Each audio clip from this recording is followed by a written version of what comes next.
Radio City Podcast. Radio City Wrong Story by Radio City RJ Sid. Radio city 91.1 FM. నేను మీ Siddhu. Welcome to yet another episode of radio city wrong story. అటు Hollywood, Bollywood, Kollywood, Tollywood ఏ వుడ్ని differentiate చేయకుండా అన్ని వుడ్ల సినిమాల స్టోరీలను తీసుకుని వాటికి క్రేజీ ట్విస్ట్లు ఇస్తూ నీకు ఎండ్లెస్ ఎంటర్టైన్మెంట్ ఇచ్చడం నా పని. అట్లా ఈరోజు మనం మాట్లాడుతున్నది ఒక వాస్తవాన్ని సినిమా టైటిల్గా మార్చిన కథ గురించి. అదే గోవిందుడు అందరి వాడేలే. వాస్తవమేగా. ఇక తెరెత్తి స్టోరీలోకి అడుగు పెట్టే ముందు mega power star Ram Charan fans అందరికీ నా విన్నపం, దీన్ని జస్ట్ తమాషగా విని చూసి ఆనందించాలి తప్ప నా మీద కన్నెర్ర చేయొద్దయ్యా.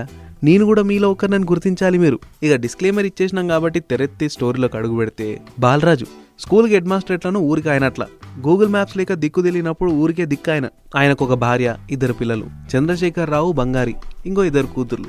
కూతుర్ల పేరు గురించి తర్వాత వద్దాం కానీ మెయిన్గా చంద్రశేఖర్ రావు గురించి మాట్లాడాలి. ఆయనని డాక్టర్ చదివించి ఊర్లో ఒక లోకల్ హాస్పిటల్ కట్టేసి దాంట్లో వరల్డ్ క్లాస్ ఫెసిలిటీస్ పెట్టేసి ఊరికంతా హెల్ప్ చేయాలనే ఆలోచన అయింది. ఎందుకు?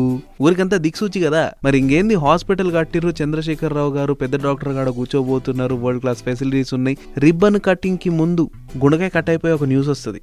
చంద్రశేఖర్ రావు గారు కౌసల్య అనే అమ్మాయిని తీసుకొచ్చి, ఆమె కూడా డాక్టరు, నాన్నగారండి ఈ అమ్మాయి కౌసల్య అండి. మరేమో తను కూడా డాక్టరు, ఆ అమ్మాయి డాక్టర్ చదివింది, నేనేమో తనని చదివినా. ఇద్దరం చదువులో లీనం అవుతూ ప్రేమలో పడిపోయినాం. మా ఇద్దరి మధ్య భావోద్వేగాలు పెరిగి మేమిద్దరం ఒక డిసిషన్కి వచ్చినాం. పెళ్లి చేసుకుని మంచిగా అబ్రాడ్లో సెటిల్ అవుదాం అనుకుంటున్నాం నాన్నగారు, మీరేమంటారు అంటే నాన్నగారు ఊరుకుంటారా? యారా చందు, నీకు తిండి పెట్టి, డబ్బు పెట్టి, ఊరి బయట పెట్టి, తిండి కట్టబెట్టి, పొట్టగట్టి, చదువు పెట్టి నిన్ను ఈ ఊర్లోకి తీసుకొచ్చి మంచిగా డాక్టర్ గారా, లోకల్లో జనాలకు హెల్ప్ చేయరా అంటే నువ్వు అబ్రాడ్కి పోయి ఎవరికో దాసుడు అవుతావా? ఇప్పుడు కట్టవలసింది ఈ హాస్పిటల్ ఓపెనింగ్ రిబ్బన్ కాదు, మన ఇద్దరి మధ్య బంధం అని ఆ బంధాన్ని కాస్త కట్ చేసుకుని ఫాదరు సన్ను విడిపోయి 25 ఏళ్ల తర్వాత చంద్రశేఖర్ లండన్లో ఒక పెద్ద డాక్టరు. జనరల్గా తెలుగు సినిమాలలో 18 ఏళ్ళు వచ్చిన తర్వాత ఎట్లయితే ఓటు హక్కు వస్తుందో అట్లా పిల్లలకి వాళ్ళ హిస్టరీ గురించి చెప్పడానికి టైం వస్తుంది. అట్లనే అభిరామ్ని తన కూతురు ఇందుని కూసబెట్టి, చందు గారేమో చందు పురాణం చెప్తారు అంతే.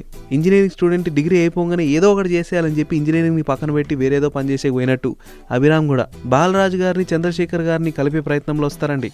ఇండియాలో అడుగుపెట్టి, ఎయిర్పోర్ట్లో కాలు పెట్టి, బైకు మీద కాలు పెట్టి సాక ఊర్లోకి వస్తారు. ఇక్కడేమో బంగారు గారు మంచిగా బాచి గారితో కలిసి కోళ్ల పందాలు అరేంజ్ చేస్తుంటారు. మరి ఇల్లీగల్ కార్యక్రమాలు చేస్తున్నప్పుడు పోలీసులు పట్టుకుని వస్తారు కదా, అదే టైంలో బాలరాజు గారిని పిలుచుకొచ్చి బంగారిని క్షమించేలాగా చేసి, బాచిని అరెస్ట్ చేసేలాగా చేసి ఇనీషియల్ ఇంప్రెషన్ కొట్టేస్తాడు. మరి రావడం పాస్పోర్ట్ లేకుండా పరోటాలు తినీకి వచ్చిన రెఫ్యూజీ లాగా నువ్వెవర్రా అనే క్వశ్చన్ వస్తుంది కదా. అందుకు ఒక ప్రాపర్ రీజన్తో వస్తాడు. తనకి అగ్రికల్చర్ అంటే ఇష్టమని, దాని గురించి రీసెర్చ్ చేద్దామని. బాలరాజు గారి కంటే మంచి రాజులు ఎవరు లేరు, ఆయన నేను ఏకలవ్య శిష్యుడిలాగా భావించేసి మిమ్మల్ని నేను గురువు అనుకుంటున్నా, నాకు మీరు అగ్రికల్చరు, మార్షల్ ఆర్ట్స్ అని నేర్పియాలని రిక్వెస్ట్ చేస్తాడు. సరే, బంగారిని రెస్క్యూ చేసిండు, దానికి తోడు తన మనవరాలు ప్రాణాలు కాపాడిండు. ఇంతకంటే మంచి బుద్ధి ఏడు నుంచి వస్తుంది? సర్లేరా బాయ్, నువ్వు నాతో పాటు ఉండు, మంచిగా నేర్చుకో అని సెటిల్ అయితే చేసుకుంటాడు. ఊర్లోనేమో చిత్రం ఉంటుంది, ట్రెడిషనల్ లుక్స్, అచ్చమైన స్వచ్ఛమైన తెలుగింటి అమ్మాయిలాగా కనిపిస్తుంటుంది. కట్ చేస్తే ఈయన హైదరాబాద్లో ఉన్నప్పుడు ఎవరో ఒక అమ్మాయి పబ్లో తినతో పాటు డాన్స్ ఆడినట్టు గుర్తే అని ఫోన్లో చెక్ చేస్తే అక్కడ ఉన్నది కూడా చిత్ర. ఇద్దరు షేక్ అయిపోతారు. ఉండవే పిల్ల, ఊసరవల్లిలాగా రంగులు మారుస్తున్నావు కదా, నీ రియల్ రంగు ఏదో ఇంట్లో చూపించేస్తా. ఇంట్లోకేమో నువ్వు ఆధార్ కార్డులో ఉన్న ఫోటోలాగా ఉన్నావు, కానీ హైదరాబాద్కి వస్తే నువ్వు ఇన్స్టాగ్రామ్ ఫోటోలు ఎక్కున్నావు కదా అని బ్లాక్మెయిల్ చేస్తుంటే చిత్ర బాచి హెల్ప్ తీసుకొని ఆ ఫోన్ స్నాచ్ చేసుకొని వచ్చే ప్రయత్నం చేస్తుంది. ఇద్దరు ఫెయిల్ అయిపోతారు. దాంతోపాటు బాచికి అభిరామ్కి ఫైటింగ్లు అవుతుంటాయి, దూరం పెరిగిపోతుంటుంది. ఇట్లా సిరీస్ ఆఫ్ యాక్షన్స్లో ఒక్కసారి చిత్ర చేతికి అభిరామ్ ఫోన్ దొరికేస్తుంది. ఆ ఫోన్లో తన ఫోటోతో పాటు చాలా రోజుల నుంచి చిత్ర ప్రకారం ఆ ఇంట్లో పెద్ద కొడుకు అయిన చంద్రశేఖర్ రావు గారు చనిపోయారని, ఆ ఫోటోకి దండుందని, సంవత్సరం ఆ ఫోటో పెట్టి సంవత్సరికం చేస్తారని తెలుసు. కానీ అభిరామ్ ఆ వ్యక్తితో ఫోటోలు ఎందుకు దిగినాడు అని ఆరాధిస్తే తెలిసేది ఏంటంటే చంద్రశేఖర్ రావు గారు కొడుకని, చిత్రకి బావ వరుస అవుతాడని. దీంతో ఇక్కడ ఒక లవ్ ట్రాక్ నడుస్తుంటది. ఇప్పుడు మెయిన్ మ్యాటర్ మిస్ అయిపోతుంది. ఫ్యామిలీ అంతా కలవాల అంటే బాలరాజు గారికి చంద్రశేఖర్ రావు విలువ తెలవాల. ఇట్లాంటి టైంలోనే రేడియో సిటీలో రాంగ్ స్టోరీ వస్తుంది. బాలరాజు గారికి అంతు తెలియని రోగం ఒకటి వస్తుంది. దాన్ని క్యూర్ చేయాలంటే ఆపరేషన్ చేయాల్సి ఉంటుంది. దాన్ని చేయగలిగిన వన్ అండ్ ఓన్లీ డాక్టర్ ఉన్నారు, ఆయన లండన్లో ఉన్నారు. ఆయనను పట్టుకునే విధానమే దొరుకుతలేదు. బ్యాక్గ్రౌండ్లో అభిరామ్ రాకముందు ఈ విషయాలన్నీ జరుగుతూ ఉంటాయి. సరే, కొత్తవాడికి ఈ విషయాలన్నీ ఎందుకు చెప్పాలని చెప్పి ఫ్యామిలీ మొత్తం కుమిలిపోతున్నప్పుడు బాధ తట్టుకోలేక బాలరాజు గారి వైఫ్ అభిరామ్తో ఈ విషయాలన్నీ చెప్పుకుని గుక్కబట్టి ఏడుస్తుంటది.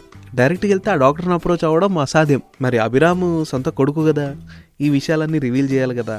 టక్కుని చంద్రశేఖరరావు గారికి కాల్ చేసి ఈ విషయాలన్నీ రివీల్ చేసి ఆయనని సీదే ఇండియాకి ఇంపోర్ట్ చేసేసి బాలరాజ్ గారికి తెలియకుండా ఆయన మిషన్ అయిన లోకల్ గ్లోబల్ హాస్పిటల్ ఏదైతే ఉందో దాన్ని ఓపెన్ చేయించి అక్కడ సెటప్లని చేయించి ఆయన రికవర్ అయ్యేలోపు హాస్పిటల్ని ఫుల్లీ ఫంక్షనల్గా చేయించి చంద్రశేఖర్ గారు నాన్నగారికి సారీ చెప్పేసి నేనే ఆ చంద్రశేఖర్ని ఇక్కడ నుంచి లండన్కి పోయినా కాబట్టి ఆ చదువు అంతా నేర్చుకోగలిగిన ఆ ఎక్స్పర్టీస్ అంతా తెలుసుకోగలిగిన ఈ రోజు నిన్ను క్యూర్ చేయగలిగిన నాన్న నీ మాట నేను ఒప్పుకుంటా. ఆడికి పోయిన తర్వాతనే ఫ్యామిలీ విలువ తెలిసొచ్చింది. తిరిగి వచ్చి మన ఊర్లోనే ఈ హాస్పిటల్లోనే వరల్డ్ క్లాస్ మెడికల్ ఫెసిలిటీస్ ఇస్తానన్నా అని కాలు పట్టుకుంటాడు. బాలరాజు గారు కన్విన్స్ అవుతారు. ఎంటైర్ ఫ్యామిలీ అంతా హ్యాపీ అయిపోతుంది. అభిరామ్కి చిత్రకి పెళ్ళి అయిపోతుంది. ఇక హ్యాపీలీ ఎవర్ ఆఫ్టర్. ఇది ఇయాల్టి రేడియో సిటీ రాంగ్ స్టోరీ. గోవిందుడు అందరి వాడేలే. మరి రేపు ఇంకొక క్రేజీ స్టోరీతో క్రేజీ సినిమాతో నేను ముందుకు వస్తా. అప్పటిదాకా stay tuned. Radio city podcast. Radio City Wrong Story by Radio City RJ Sid.